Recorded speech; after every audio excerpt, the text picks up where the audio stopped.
Good morning students. Today's topic is incorporation और registration. बेटा हमारा टॉपिक पीछे चल रहा था, कंपनी की फॉर्मेशन की स्टेजेस चल रही थी, जिसमें हमने पहला पॉइंट किया था बेटा प्रमोशन का। आज हम सेकंड पॉइंट कर रहे हैं बेटा इनकॉर्पोरेशन और रजिस्ट्रेशन, कि कंपनी का रजिस्ट्रेशन कैसे कराना है, ये कौन से नंबर की स्टेज है, और सारी फॉर्मेलिटीज़ इनकॉर्पोरेशन की आज के टॉपिक में हम पढ़ेंगे। The second stage of the formation of a company is incorporation और रजिस्ट्रेशन। बेटा कंपनी को फॉर्मुलेट करने की सेकंड स्टेज का नाम है इनकॉर्पोरेशन, जिसे हम रजिस्ट्रेशन कहते हैं। Under this, after performing certain initial activities, documents are to be submitted in the office of the registrar. बेटा शुरुआती दौर की कुछ फॉर्मेलिटीज़ को पूरा करके उस डॉक्यूमेंट को, जो फॉर्मेलिटीज़ हम पूरी करेंगे, उन डॉक्यूमेंट्स को ले जाकर रजिस्ट्रार के ऑफिस में हम उसे जमा करवाएंगे। Thereafter a certificate of incorporation is received after depositing a certain fee. बेटा उन डॉक्यूमेंट्स को जब हम रजिस्ट्रार के ऑफिस में जमा कराएंगे और रजिस्ट्रेशन की कोई यदि फ़ीस भी है तो फीस भी हम देंगे। Company comes into existence only after incorporation. एक कंपनी जो है एग्जिस्टेंस में आना, कंपनी का अस्तित्व जो है वो इनकॉर्पोरेशन के बाद से ही शुरू होता है। इसका मतलब कंपनी को शुरू करने के लिए इनकॉर्पोरेशन करवाना, रजिस्ट्रेशन करवाना कंपनी के अस्तित्व के लिए ज़रूरी है। अब इनकॉर्पोरेशन की जो फॉर्मेलिटीज़ स्टेप बाय स्टेप हम करेंगे वो क्या क्या हैं। पहली जो है प्रिलिमिनरी एक्टिविटीज़।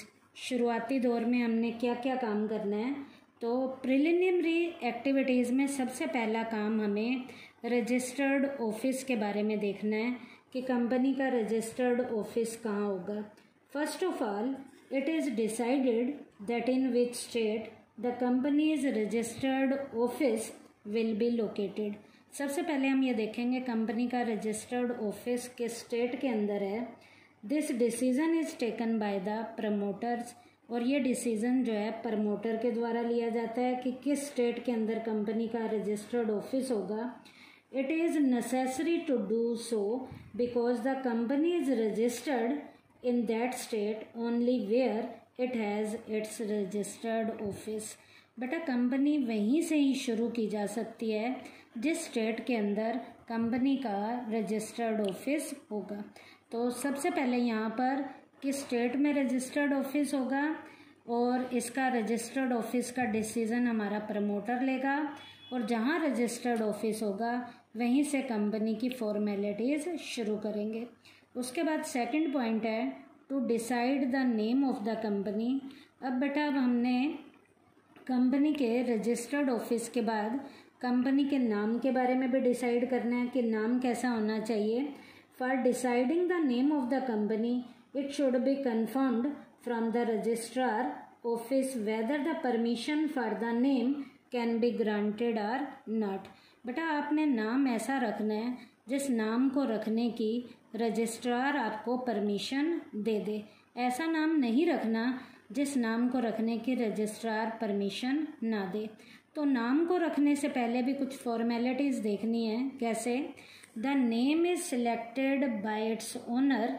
नाम जो है उसके ओनर के द्वारा सिलेक्ट किया जाना चाहिए, जो कंपनी का मालिक है, और ये नाम ओनर के द्वारा सिलेक्ट किया जाना चाहिए। ये बेटा इंडियन कंपनीज एक्ट का सेक्शन हमारा 20 कहता है कि नाम को सिलेक्ट करने का जो राइट है वो उसके ओनर को ही होना चाहिए। उसके बाद बेटा the name of the company should not be similar to the name of some already existing company. बेटा नाम कंपनी का ऐसा नहीं होना चाहिए जो पहले से किसी एग्जिस्टिंग लेवल की कंपनी ने रखा हुआ है। तो नाम हट के होना चाहिए, अलग नाम होना चाहिए। किसी कंपनी के नाम से जो पहले से एग्जिस्टेंस में है उसके नाम से मिलता जुलता नाम नहीं होना चाहिए।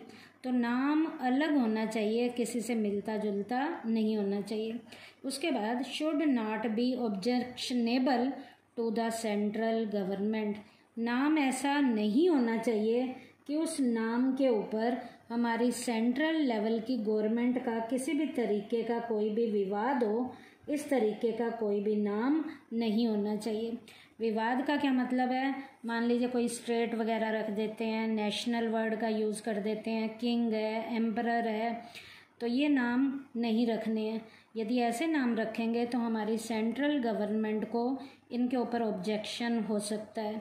उसके बाद at the end of the name limited should be used. बेटा यदि पब्लिक कंपनी है तो नाम के साथ लिमिटेड वर्ड का यूज़ करना है, और यदि हमारी कोई प्राइवेट कंपनी है तो नाम के बाद प्राइवेट लिमिटेड वर्ड जो है उसका यूज़ करना है। तो ये नाम से रिलेटेड फॉर्मेलिटीज़ थी। नाम को चुनने का, सिलेक्ट करने का राइट ओनर के पास होगा। किसी एग्जिस्टिंग कंपनी के नाम से मिलता जुलता नाम नहीं होना चाहिए। नाम ऐसा भी नहीं होना चाहिए कि हमारी सेंट्रल गवर्नमेंट को उसके ऊपर कोई ऑब्जेक्शन हो, और नाम के बाद यदि पब्लिक कंपनी है तो लिमिटेड वर्ड का यूज़ करना है, और यदि प्राइवेट कंपनी है तो प्राइवेट लिमिटेड वर्ड का यूज़ करना है। उसके बाद बेटा to get licence under industrial development and regulation act 1951। अब बेटा नाम रखने के बाद लाइसेंस लेना है। लाइसेंस लेने के लिए भी लाइसेंस की जो फॉर्मेलिटीज़ है वो इंडस्ट्रियल डेवलपमेंट रेगुलेशन एक्ट जो 1951 है उसके अकॉर्डिंग जो है हमने जो है लाइसेंस की फॉर्मेलिटीज़ को पूरा करना है। Keeping mind the balance development of the government had passed the above act and in 1953 made some amendments in it. ये एक्ट 1951 में तो पास किया गया था, लेकिन हमारी गवर्नमेंट ने 1953 में इसमें जो है अमेंडमेंट किए थे, इसमें कुछ सुधार किए थे। और सुधार जब किए गए तो अब सुधार के करने के बाद लाइसेंस को कैसे लेना है, लाइसेंस की फॉर्मेलिटीज़ को कैसे पूरा करना है। If the company is going to start any such business for which getting licence is compulsory, यदि हम किसी ऐसे बिजनेस को स्टार्ट करने जा रहे हैं जिसके लिए लाइसेंस लेना जो है ज़रूरी है, तो क्या किया जाएगा, then an application should be sent to a prescribed form to get such a licence. तो एक एप्लीकेशन का फॉर्म भरना पड़ेगा कि हमने इस काम से रिलेटेड लाइसेंस लेना है, तो एप्लीकेशन का फॉर्म जो है भरा जाएगा किस चीज़ से रिलेटेड, लाइसेंस से रिलेटेड।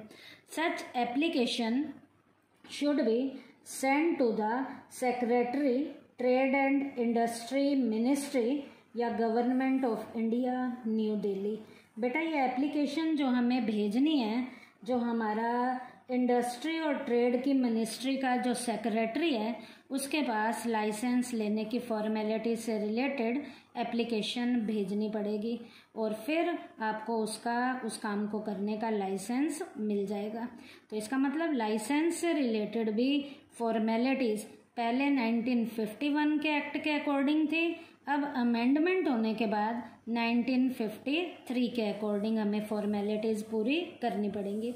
उसके बाद टू मेक नेसेसरी अपॉइंटमेंट्स।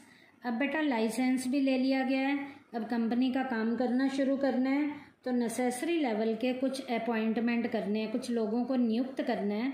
इन कामों के लिए बेटा अंडर राइटर्स को, ब्रोकर्स को, बैंकर्स को, लीगल लेवल के एडवाइज़र्स को, ऑडिटर्स को आर अपॉइंटेड, यहाँ पर अपॉइंट किया जाएगा। अब बेटा जो अपॉइंट किए जाएंगे वो कौन कौन होंगे, उनको क्या क्या फॉर्मेलिटीज़ करनी है। The name of the people who will be signing memorandum of association are decided. अब बेटा इन्हीं मेंबर्स में से डिसाइड किया जाएगा कि जो मेन हमारा डॉक्यूमेंट है मेमोरेंडम ऑफ एसोसिएशन का, उसके ऊपर इनमें से किसने साइन करना है। तो अपॉइंटमेंट होने के बाद जिसने साइन करना है उन साइन करने वाले लोगों को भी पता होना चाहिए, ताकि वो मेमोरेंडम ऑफ एसोसिएशन के डॉक्यूमेंट पे वो मेंबर जो है साइन कर सकें। उसके बाद बेटा to get the important documents prepared.